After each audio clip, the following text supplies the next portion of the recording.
good evening, good morning, good afternoon, and welcome to the Questionable Album Club, where a panel of middle-aged English men chew upon often maligned albums from rock history in the hope of transcending some of that historical malignancy. I should just stop.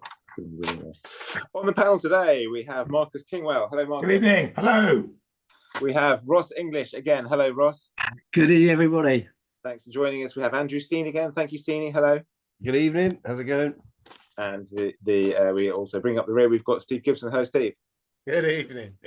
Hello. You're kind of Alan Davis of this. I'm starting to, QI. You're starting to become the Alan Davis of this. Anyway. So, really? Well, we'll see about that. Yeah. Today it was my choice, I'm afraid, so I apologise in advance. It was Genesis, the last thus far. You never know what's going to happen with music. Their 15th and final to date studio album from 1997, Calling All Stations, which was the album where they got the singer from Stiltskin. Stiltskin, the band who did Inside, which is the #1 hit from a Levi's commercial. A Rabel, some sort of gravel voice, slightly lower pitched voice than Collins or even Peter Gabriel, and he was their controversial singer, and only made this album. It got to #2 in the UK. First single was Congo. I watched the video for Congo earlier on. We'll talk about that, I'm sure. And I chose it just because it seemed to kind of fit perfectly into our wonderful little world of established artist, very much an outlying album, strange lineup change. Phil Collins, of course. Yeah, the reason I presume that Phil Collins left was because his solo career was so successful, and Genesis kind of called it a day, and then they kind of came. I think apparently Tony Banks and Mike Rutherford got together. Oh, can we write some songs? You write some songs? Yes, let's get a new singer. And la la la. So, and we've all listened to this, and so, yeah, it came out in 1997, reissued in 2007, just 10 years later, and that was it. Let's start with Deb. What's your history with Genesis? Then that's what I'd like to know. My history of Genesis.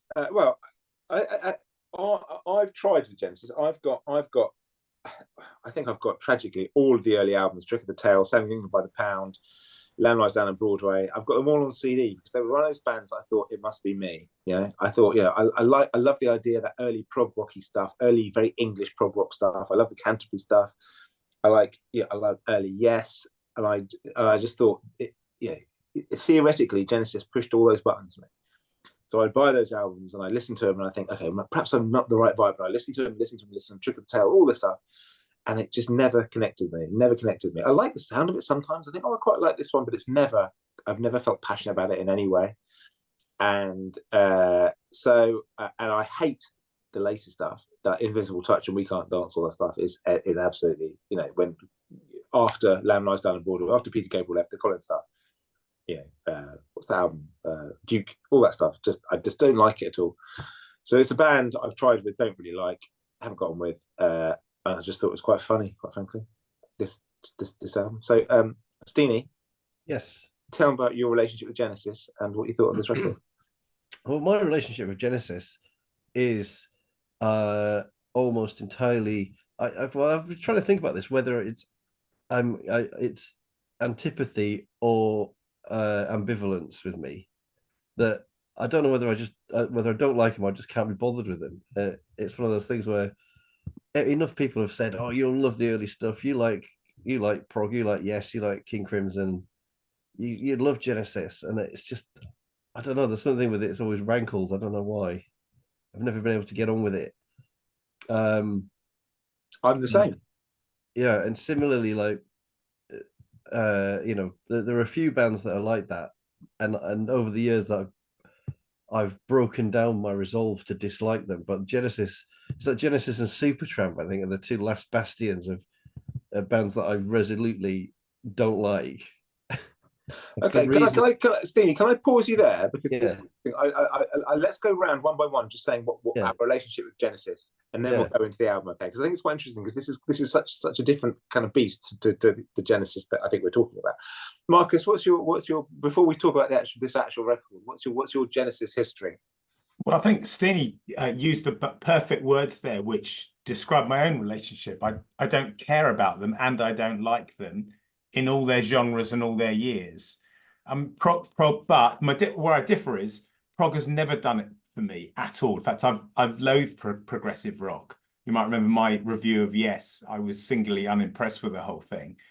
So for Genesis to fall into my taste is never really going to work from the word go. It was always the kind of music that, I don't know, boys 4 years older sort of liked when I was at school, and so it felt generationally different. Like the people that were into Monty Python were into Genesis, and yet I was into the young ones and heavy rock and new wave and stuff. So it feels, I know that's not a real generation, but in a kind of teenager's eyes, that was a big difference. It was music for other kids, for older kids, and therefore I felt supposed to be an aversion. But then trying to get into it subsequently, I didn't try nearly as hard as you, Seb, but I think my prejudices were too big.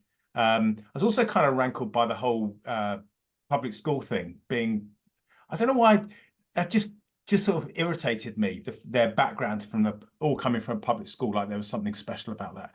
So I really approached this album with some prejudice again, but we won't go into that. That's my background with Genesis. Oh, that's fair enough. No, thank you for that. That's interesting, and good point about the public school. I would have thought that your generation older than you at school would have been like sort of Vera Lynn. Yeah, you're pretty close. Yeah, Ross, you and Genesis, you don't take me as a Genesis fan.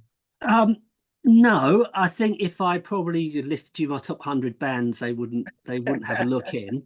But I have seen them live. What era? I went to see them on the Invisible Touch tour at Wembley Stadium in '87. I remember they were supported by Paul Young, which I thought was very interesting about where they thought their fan base was going. And actually, Paul Young was all right. And actually, I enjoyed the gig. I mean, unlike you, Seb, I think there were some decent songs around that sort of time. I like Turn It On Again. I like Abacab. I like Home by the Sea. I quite like Duke as an album, and the Genesis album afterwards. You know, I think they've never struck me as anything I'd ever put near my favourites, but there was always one or two songs which I enjoyed. Why did you go and see them, Marcus? Ross, why did you go and see them? I mean, if someone is going to a gig and says, "I'm going to a gig, do you fancy coming?" My answer is yes, if I've got the time. I mean, I've seen all sorts of bands I would never have thought I'd like. Some I didn't like, some I was surprised by. I'm game. You know, I'll come. And it was the same. I had some friends who had some tickets and said, "Do you want to come to Wembley and watch Genesis?" I said, "All right." I've tried the early stuff, and you know, I hate to say this about anything that's prog, but it goes on a bit.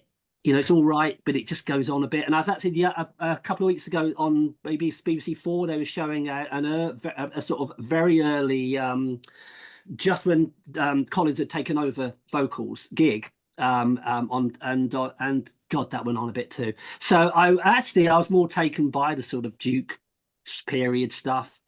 So yeah, I'm not adverse, but I wouldn't put myself in the fan camp.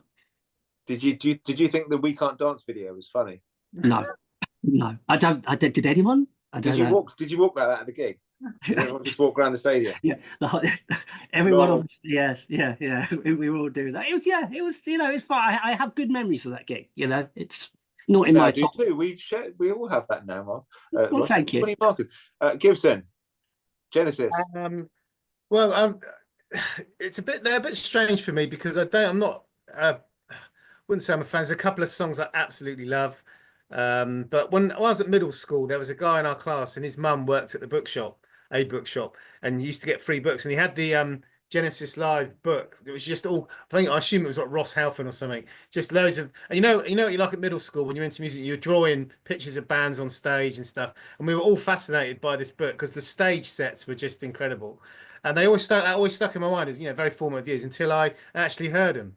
And it's just so wishy-washy. I never kind of, it didn't offend me or anything. It didn't it was just like so wishy-washy. And I even went to, isn't it? It is wishy-washy. Yeah, and I even went to one of these. It was at the Brook. I got dragged along by a couple of people years ago to see one of these like musical, a tribute to that era. The musical box, yeah. Yeah, one of them things. And it was just sort of it was packed with a lot of men of a certain age who were completely in their element and been transported to this back 20 years sort of thing, and we're absolutely loving it. And I was watching this bloke walking around with a fox's head on his head on the stage at the Brook, thinking someone's going to come and turn the lights on in a minute and say, "Right, you lot, it's over. Just go home, go on with your lives, go back to your families. You're gonna have to just let it lie." But they didn't, and so it continues. But so I kind of feel, and it's difficult, and I think the age that we are, it's all a bit blighted by Phil Collins. And it was nice to see recently some love for Phil Collins, because if you listen to Back in New York City, which is a song I absolutely love, that's a lesson in playing odd time to a groove. It's just fucking brilliant. And it's, I think, who was that guy did the Neil guy did the Oasis thing that you sent so on YouTube, the brilliant review of Oasis. He says that with most big bands you don't particularly love, there's always one or two songs that you really love, and that's Neil Kulkarni. Yeah, pretty much something. There's two songs. Abacab's on my drum warm up, sort of take my playlist and stuff. But I don't. But I've never really. And I remember Supper's Ready was always in like Tommy Vance's the top 10 on the Friday Rock Show, and I was sat there thinking, "Come on, lads, come in, Doc, and do have a new album out." You know, They don't have to play Supper's Ready again. Sorry, they play Supper's Ready and they play The Web by Marillion. Do you remember? And Stairway to Heaven, and it was just the same every year. And I just think, come on, you know, maybe that's why. Maybe that's a fault of rock music. Just doesn't move on quick enough. Or something. I don't know. Yeah, that's another whole nother podcast. But in short, Genesis, it was just wishy-washy, kind of never. And it always annoyed me they got lumped in with, because I had the same with Steenie, because I'm huge I'm a King Crimson fanatic, and they always kind of get lumped in with them. I'm thinking there's absolutely no correlation between the music those two bands have produced whatsoever. There's nothing. It's just different planets. So that always irritates me. Things get lumped in together. But all in all, yeah, just wishy-washy, but never really offended me. All the kind of all the pop stuff, singles stuff. You know, the I Can't Dance was just, or Jesus He Knows Me, was it, or all that kind of stuff. I just thought, you know. Yeah, I think, but the RA, so saying RA was all a bit tainted by Phil Collins' success, wasn't it? You know. that's interesting. Yeah, you're right. You're right. Yeah. It did change very much when. Yeah, with Collins' success, that changed Genesis for obvious reasons, and they embraced that sound, that gated drum sound, that kind of. Yeah. So it seems to me that we've got two of you. So you've seen a Genesis tribute band at the Brook, and Ross has seen actual Genesis. Okay, that's interesting. Okay, so to the album in question, obviously we're all massive Stiltskin fans. Steenie, what did you think of Calling All Stations? Tell us what you think of the record. Well, I was expecting to really hate it, and I only found it mildly annoying. So if that counts as a thumbs up. I mean, this is completely different to the last one where I came in as a fan of the band when it's like Alice Cooper, and I was a fanboy, guilty of being slightly tainted by my affection. In this case, I don't have any of that baggage, and so I actually found myself kind of warming to it at points. Which is weird. Which points? Well, just succinctly. Succinctly, there's one standout track, which it sort of went along on a plateau for a while. It's very one pace. The first four songs, I think, are very much all, if not the same tempo, damn close, and no variation in the drum beat. So everything's just it's all very mechanical sounding and ploddy, and then I think it was just being kicked out of that by a song. Let me check the track listing in a second. Highly memorable then, Steenie. It was memorable in that. Was it the major key reggae one? No, it wasn't that one. It wasn't that. It was what's it called? And something Don't about make lines. me read them out, for fuck's Something sake. about lines. I should have written it all down. The dividing line with the drum solo in the middle. That's the one where there's a percussion break, and it's like something interesting's happening. Something. Yeah, none of Genesis are playing. It's just the drummer. It's just the drummer. And it's two drummers, isn't it, on this record? Yeah. So you've got the guy from Spock's Beard. Yeah. And he tends to basically play very safe and be quite dreary. And then you've got the other guy who actually plays all the interesting stuff. So probably imagine that the Spock's beard guy was like crippled by fandom and adoration. Just said, "I'll just play it as safe as I can because I don't want to get fired." And yeah, it's the positives for this record. I think it's very it's very cleanly produced. It's everything's very crisp and in its place. There's no clutter in it. It's actually quite concise in some ways. The songs are long and there's too many of them, and like anything from the CD era, the album's too bloody long by half. It's like nearly 70 minutes, so it meanders and meanders like this, like me now, and it really lacks focus, but production wise it's very clear. Everything's in its place. It's very neatly sort of packaged. But yeah, you're telling this so beautifully, Steve. The songs don't go anywhere, do they? The first track, Calling All Stations, the title track, which is the song that they wanted to build the album around, if my background reading is sort of to be believed, it's like they can't be asked with it. By the end, it fades out in the middle of a verse, and it's like, well, why didn't you just thought we'd be bored of it by now? They suddenly realized, oh, even we're bored of this when they're mixing it. I'll just fade it down. We haven't finished it, but who wants to listen to another half a minute of that? I agree. I think I genuinely think that Calling All Stations has the strangest fade out I've ever heard. Yeah, ever. It's almost comedic. It just slowly, yeah, middle of the song, not even during a verse, it just very slowly. It's about a minute of fade, very slowly. It's just like, oh my god, it's like almost Vic Reeves. Do you know what I mean? It's almost it's Homer Simpson going into a hedge backwards. Yeah, it is. It really is. But I think so only vaguely irritating, Steve. That's okay. Yeah, there's so much. I think. No, I was putting a kind of semicolon there, and I'm now going to. Oh yeah, but Marcus? I didn't absolutely hate it, and I was staggered by that. No, I found it quite boring, but it didn't annoy me for that because I was expecting to be bored. Well, I think we're all feeling really positive at the moment. Marcus, what was it? What were your impressions on listening to Ray and Mike and Tony? Well, it inspired me a kind of a thought I have every now and again when I look at buildings that are built in the 1960s or maybe the 70s, like office blocks and blocks of flats. And I think of the work that's gone into them. I think of the architect in, like, with a goatee beard and one of those old-fashioned, those big tables they'd have on an angle, and they'll be drawing and they'd design it, the old thing. And 5 o'clock on a Friday, he looks back at his block of flats and he says, I'm really pleased with that. I'm going to present it to my boss and we're going to build it. And I feel this album's kind of the same. How did they get to the point where they were really happy with this piece of work? And they said, yeah, it's in the can, guys. That's good stuff. We've got to release it. It feels unfinished, poorly written, mush. And I'm just astonished that a band with such a pedigree that Genesis have got, and the talent that they've got as musicians, I know there's only 2 of them left, have come out with something which might have sounded contemporary in 1987, but it's woefully out of date by 1997. And it just made me really quite irritated to listen to the whole thing through. I mean, another point which was on my mind when I listened to this was, good music. You forget about the instruments that make up that music. You know if it's an oboe or a piano. It's just lovely music, isn't it? And it makes you feel good or sad or whatever. This, I could see a keyboard in a music shop with someone trying out the sounds. It's like the magic and mystery had gone. Oh, that's a keyboard sound here, and here's a guitar with some really fancy tones that he's got, and he's going to play that. And here's the drums with a nice bit of gated reverb.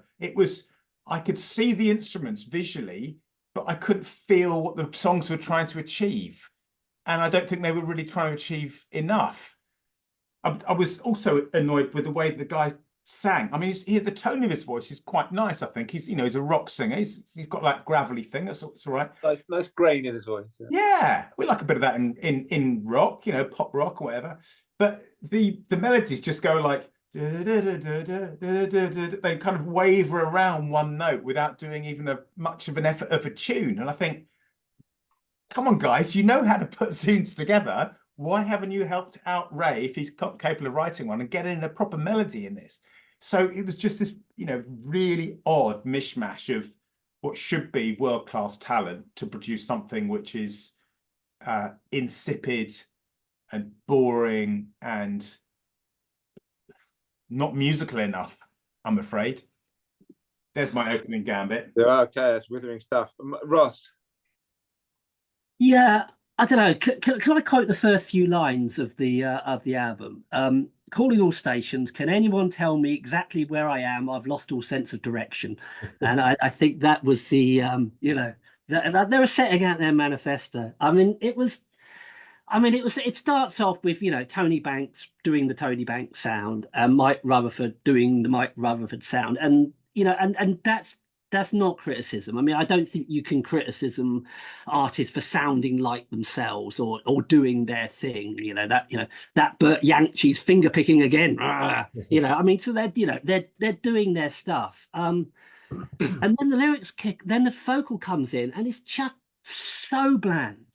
Just lyrically and just the voice, to the point that, I think the word that sums up is ennui. It just sucked any joy out of me. It was, it was there. It existed. I wasn't cross about it. I wasn't excited about it. It was just like a non-album. It was I'm starting to get a bit Monty Python here, aren't I? After the earlier reference, if this album wasn't nailed to the turntable, it would be, it was just there. And I think and it went, oh God, an hour and what? And I think, you could name me a track and I probably couldn't tell you how it sounded, other than it sounded like the rest. I think the only things I really got out of this, other than being really, really bored, was one, it made me appreciate Phil Collins as a vocalist. That I think, actually on reflection, his vocals have quite a lot of power. And if you think of a track, and because the only reason I thought about this was because there was a track that sounded like this later on. It started off with the drums that sounded like the track Mama. And I think if you thinking about Mama, there's not much going on musically there. And actually, it's the Phil Collins vocal that just pulls the whole thing through. And it sort of made me think that, God, actually, that Collins chap, his vocal contributed a lot. And the other thing I sort of realized was actually at that time, your opportunity to listen to albums before you bought them was somewhat limited. And it's probably explained why it got to number 2. I don't think people really knew what they were buying here. So I don't know. I've sort of lost the will to live, really, having listened to that over the last couple of hours. Yeah, I agree, I think, with what's been said before. Yeah. It's getting a bit sad now, isn't it? Gibson, what were your thoughts on a bit of a soft spot for this album, purely because it is my favorite ever rock anecdote, which I'll briefly say now, because a few of us on here are involved in a musical project, which a couple of years ago we ended up recording in the studio of somebody who was very, very close to this singer. And he was there when he went up to Genesis and all the rest of it. And when he got kicked out, the guy, he asked the Genesis people what happened, what went wrong. And apparently the Stiltskin guy was insisting on writing some of his own songs, instead of going in and thinking, well, I was playing in a pub last year, now I'm in Genesis, how high do you want me to jump? He sort of insisted on writing some of his own songs. Maybe they should have listened to him, because my notes, I've got Commuter Belt Rock, Mediocrity Gone Mad, Mike and the Mechanics / Dave Gilmour solo album outtakes. I actually forgot it was on today. I had it on at work today and actually forgot it was on.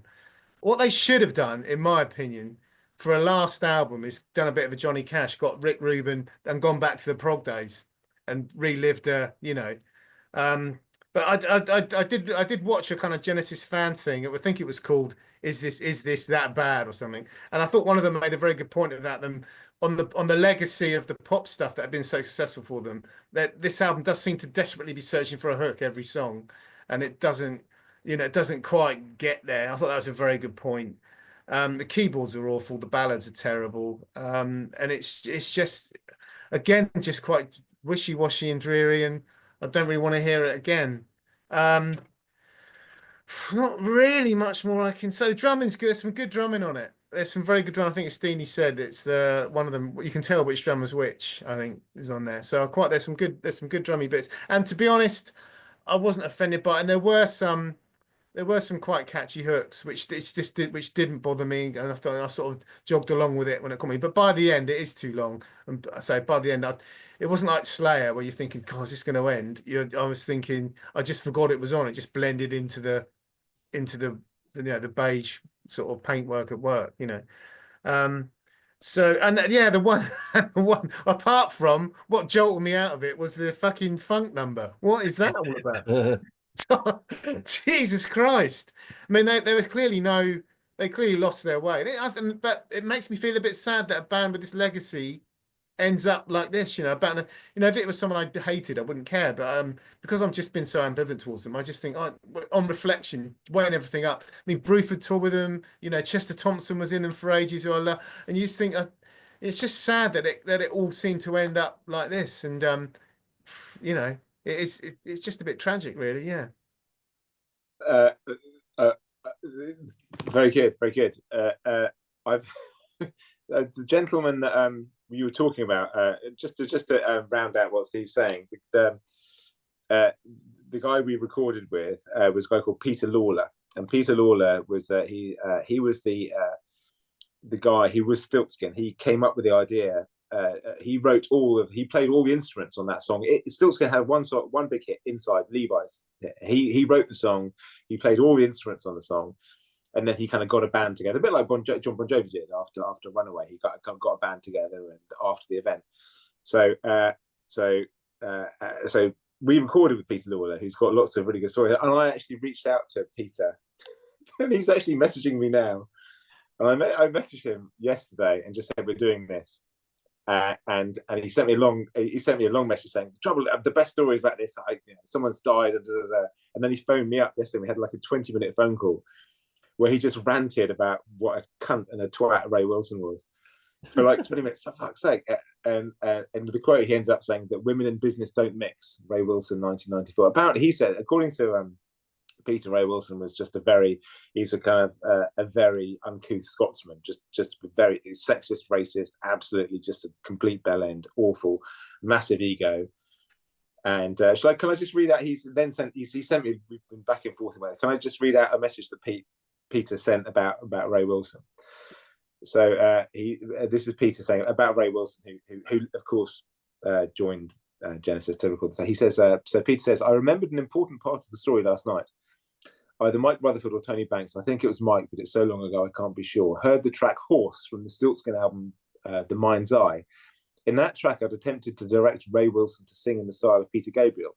It must have worked to some degree, given that this was the performance that led Mike and Tony to consider Wilson as a replacement for Phil Collins. I attach a link to the track on my tiny SoundCloud page in case it may be of interest. Mike and Tony thought they were getting the poor man's Peter Gabriel. What they got was the poor man's Greg Wallace. Etc. And there's a lot more where that came from. But Peter was fascinating, saying that Ray Wilson's ego was such that he really genuinely thought that he was going to be the one. He was the big star going to come in and save Genesis, this big old hoary brand. He was going to come in and turn it around and kind of set them back on the course to stardom. And of course, it didn't quite happen that way. And he wrote some of the lyrics on the album. He wrote the lyrics for Small Talk.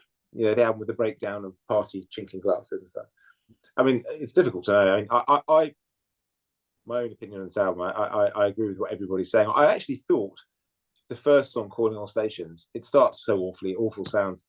Rutherford's guitar tone throughout is awful. But I think the song Calling All Stations is the most interesting musical thing. It sounds like a late Queen song. The chords change in quite nice ways, and it's quite, it's a bit like a late Bowie song. It's not as bad as I thought. But after that, you've got Congo with these awful African drums, and then fucking Alien Afternoon, the major key reggae, cod reggae thing with the synth. It's just, honestly, the dividing line.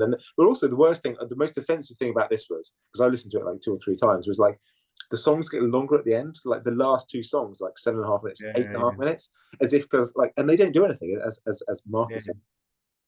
They don't develop. They literally just they loom. They sort of exist, and they're just there, and they do nothing but they kind of think, well, it's Genesis, so people expect like 9-minute songs from us. That's okay. But I was so offended by that, you know. But these sub mid-paced ploddy songs that just do nothing. I was like, fucking hell, this is people's time. All of our time here is now. Don't you think Congo, if you said to AI, write a song called Congo, it would start like exactly like that with some African drums and have you seen the video? No, I've not seen the video. Fucking hell, I watched the video before we recorded this. It's quite a high, it's quite an expensively made video. It's all black and white. It's I won't describe it now. But they tour this. They tour this album. They toured it in the UK and Europe, and they had an arena tour of the US planned, but poor ticket sales meant they cancelled it. And apparently, according to Ray, they never fired him. They just all went quiet, and then they came back many years later with Collins. But they say they did fire him. Put that together trick, yeah. Yeah, but yeah. So, as well, Marcus, what you said about the public school side of it. I don't know if you've ever seen them interviewed, but Rutherford and Banks, they sound so posh. They sound so, you know, almost kind of Jacob Rees-Mogg with Mogg levels posh. They're really, really posh. And this is, you know, it's the sound of wealthy, cynical middle-aged men in kind of will this do mode, you know. Yeah. Just it's so half-assed. I'm interested in people's views on this. When a piece of work is completed, how does it get through quality control? Because think of the money that's gone into this, and the expertise, and the job that the producers got, and the record execs, and Marcus, we're not talking about, you know, we're not talking about a small, but we're talking about Genesis, the behemoth that is Genesis. And Marcus, you have to remember that every Genesis album went to #1 from like the early 70s. Yeah. This one got to #2, so relatively, you know, and it was a modern sound. Stiltskin were, you know, he's got a decent voice. They were trying to update themselves. If you look at the video for Congo, it's really expensive. It costs a lot of money. So they thought, well, okay, we've rejuvenated ourselves with this new singer and this new direction, and it was a roll of the dice. Yeah, I mean, it was like it's just everybody kidding each other. It's a classic groupthink scenario of the brand is too big to fail. We've put some hours in the studio. We've come out with stuff which we think is finished, but no one can call it out. No one's saying it's the Emperor's not wearing any clothes here, and it just staggers me that they weren't kind of sent back in to polish it up some more. Well, it got to #2. It got to #2, Marcus. At the end of the day, it got to #2. So it's quite difficult to, you know, argue with Banks and Rutherford saying, "Well, you should have polished it up more." Well, yeah, we didn't quite get to #1 this time, you know. I guess so. But then it's part 2, isn't it? Because like Ross said, the fans were buying the album on the strength of its previous reputation, or the band's reputation. So they could have put out anything and that would get to #2. But then you get 2 failed US tours, don't you? I mean, that's quite a big deal. Well, they actually had to cancel it twice, apparently, because of poor ticket sales. But that's the fan thing, though. Did they not? I mean, there must have been a massive. You're not telling me that, you know, the people who loved seeing Peter Gabriel dressed up as a flower with a fox on his head were rushing out to buy Jesus He Knows Me. Well, so they must have reinvented themselves and got a whole new fan base. Yeah. But it's still a kind of it's done on the basis of not knowing what the content's like, and then the proof of that, or the proof that it wasn't up to standard, I think is borne out by the US tours, where this should have been an album made for America, and then the Americans didn't want to go and see it live because they'd heard it on vinyl and thought this isn't up to scratch. That's my take. Ray Wilson reformed Stiltskin after he left, just him, you know, in that like bands do. Yeah. So these days it's Ray Wilson's Stiltskin. They're still touring Europe. I was intrigued to know, and I was just trying to quickly do a search on Setlist, but Setlist doesn't seem to recognise that Genesis exists as a band. I was wondering by the end of that tour how much of this album they were actually performing. Yeah, it's interesting. Yeah. What a terrifying thought that they might do one of those evenings where they play the whole thing. Do you know what I mean? Yeah, Greendale. Yes. Okay, so let's go to final thoughts and scores. So who did I start with? Steenie. Do you want a summing up if you can be asked, or just give us a score out? Yeah. So summing up, it's as we've all said, it's a band trying desperately to find its way in a world that's completely changed beyond all of their comprehension. And they tried to drag someone in who they thought was current, probably to revitalize them. Maybe Ray Wilson thought he was a savior because that's what they were telling him at the time. It's like, you can keep us alive. You could be like our sort of, and the new injection of youth that we needed. It didn't really work. It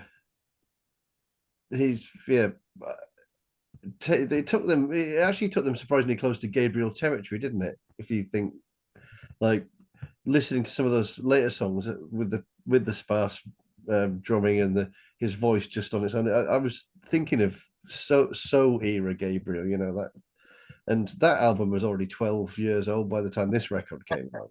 So they're chasing that as a sort of current blueprint. It shows how kind of lost they were. So yeah, my rating, are we doing it out of hundreds? Yeah, go for it. Yeah, out of 100. I'm going to give it 32, which is, I think that's very kind. I think it's kind because I can't hate it. I feel sorry for them. I should. Steenie, that's funny. That reminds me of what Gibson gave Kit Winger quite a high score for his Get Jack. Really? Jack musical. No, that wasn't out of pity. No, it wasn't total pity. That was because that was such a massive production. It must have skinted him. It must have absolutely must have poured everything into it. And it's still pity. So you're still pitying him for doing it. Pity and sort of to be that. Maybe it's the kind of thing where you decide it's a good idea and you can't let it go in your mind, and before you know it, you've hired the Polish orchestra and and you've got to go through with it, and you've maxed out your credit cards and whatever. I don't know, but I mean, yeah, in this instance, they've hired like a Scotsman from a small band, and they're probably paying him a pittance, so they can afford to make mistakes. Yeah, why do I pity them? Why am I feeling sorry for them? I'm asking myself now, why do I feel sorry for these massively successful poshos? Yeah, Gibson, you gave Kit Winger 40 out of 100. Bloody hell! yeah, that's what I mean. So you're both at it now. Thank you, wow. Thank you, Steenie. Thank you, Steenie. So 32. Marcus, a quick summing up in your mark out of 100, please. Well, my one glimmer of enjoyment with the album was the Alien Afternoon one, because I liked sci-fi and I thought maybe a bit of a sci-fi reference going on here. So it made me listen to what the words were all about. But when I heard the words properly, it was equally bland as everything else. So everything's been said in this album already. I would give it 19 Marcus, out of 100. Yes. Marcus, did you like the music in Alien Afternoon? No, I just was curious to hear the words. I mean, it started off with "I woke up this morning," which I just thought that's not a very original start to the song, but then it goes into this kind of weird psychedelic thing. So there was a little bit of interest there. I'm trying to get something, Seb, of some positivity out of the whole thing. That's all it is. I talked over your score. I'm so sorry. Could you say that again? Oh yes, I think I said 19. 19. No, 19. Ross. Yeah, I do. You know, to echo what Steve was saying, I do wonder what went wrong here that they released it, in that, you know, it can't be contractual reasons, or maybe it was contractual reasons. I think more that there was something going on around that they'd had success. You know, they'd had that success, and with another singer. And actually, how many bands have had 3 singers? You know, big bands. I mean, 2 is done, but actually 3 is unusual. And whether this was like, you know, we've done it before, we can do it again, here we go. It was, you know, it was just utterly forgettable, and I was going to give it 20. Thank you, Ross. I think lots of bands have had, we're all thinking how many bands have had 3 singers. Yeah. Loads of bands have had 3 singers. Van Halen, Fleetwood Mac, Deep Purple, All right, loads Black of that. Sabbath. Black All right. Sabbath, about 15. 4. How many's had 4? Mr. Gibson, your summing up and your mark, please. Well, it's quite. I don't know. I'm going to echo Steenie. Really, I just feel a bit sorry for the legacy. They've never done anything to hurt me. I feel a bit sorry that I never got into. You know, I don't know. Well, yeah. I want to mark them up for pity, then mark them down just for supper's ready. Although this thing has nothing to do with it, but I'm going for 20 as well. I'm going for 20 as well. 20. Okay. For the record, I asked Peter what he thought of this album, and he said he's never heard it. He heard the single Congo, but he did this to anyone. So the reason I asked was to hear his thoughts, but he'd never. Yeah. I thought it was insulting. There's no emotion in this record. There's no. This is my issue with Genesis. There's no emotion. It doesn't make me feel anything. It's very true. So wishy-washy is such a thing. There's no one seems to care. I feel the same about Pink Floyd. It's just middle-aged, middle-class men just sort of wanking, dry wanking, and think, hey, look at me, aren't I? Just depressing and insipid and the ennui and just no emotion, no one cares, not even funny. Outsays its welcome. I'm genuinely pissed off. The most pissed off I've been in all of this done when I was listening to the last song. It was 8.5 fucking minutes long. I was like, Jesus Christ. So we've got. I'm giving it 7 out of 100. I'm just going to add this up. So Steenie 32, Marcus 19, Ross 20, Steve 20, and me 7 equals 98 divided by 5, 19.6, which makes it in second bottom album ever. So the only album that we have rated lower than this was Burning the Witches. So Burning the Witches was 15.5, and this one, Calling All Stations, is 19.6, and then the one above that was Dolly Parton Rockstar, 22.8. Shall I go up? Shall I go up the charts before we go? Shall I just? Go on, Simon Bates. Give us the rundown. Okay, so from bottom to top, bottom Burning the Witches, Warlock. Second to bottom, Calling All Stations, Genesis. Then Dan Reed, Network. I can't remember what that fucking album was called.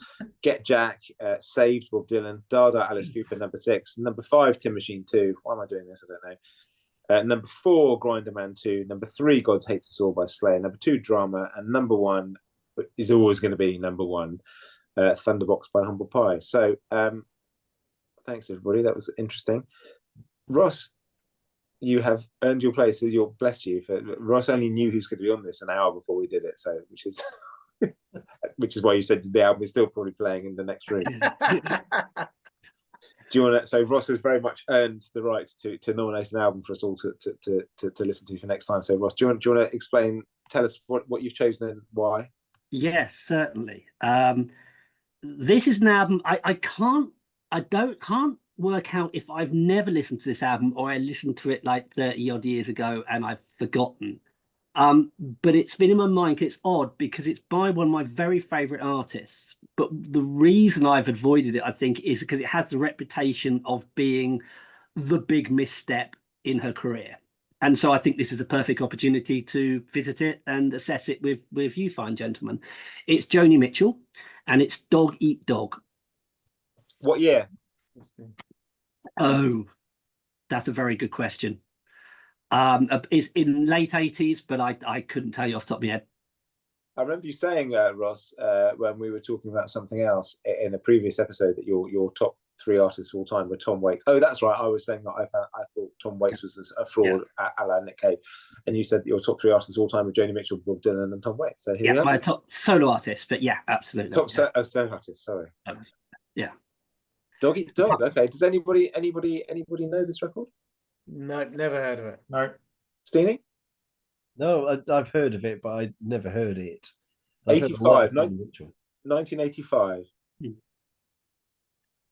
10 songs. Okay. Great choice. Fantastic. Any more? No, I'm intrigued to hear the Joni Mitchell, Yeah. It's got a fucking weird cover. Is it? Anything to take the taste away of Genesis. Oh. You got to speak, Seb, so you're big. What? You got to speak so your picture comes up big. Oh, so I see what you mean. Oh, yeah, sorry. Yeah. Ross, looks like a Santana album. put it on gallery view. Oh, you tech kids. Yeah. Yeah. Anyway, that's it. Thanks, everybody. That was good. That was good. Also bad. Does anybody have anything else to say? I'll leave the last word to Peter Lawler, who's been messaging throughout this. And I can't say it. It's too. I asked him why the Mind's Eye, why this Stiltskin album's not on Spotify, and he says, "I keep meaning to get around to it. We'll do it some stage soon." Is that a question for the podcast or just curiosity? And I said, "Curiosity, recording as I type." And he said, "You multitasking genius, you." Bless him. We can't leave it there. Can't we? We just edit that bit out, Marcus. Yeah. We need to do our goodbye, Seb. Oh yeah, sorry, yeah, yeah. Good point. Yeah. Thanks, Ross, and goodbye. Thanks, Steenie, and goodbye. Thanks for having me. Cheers.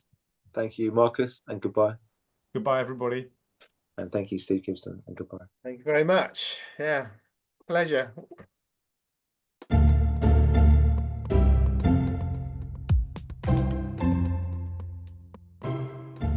Questionable album.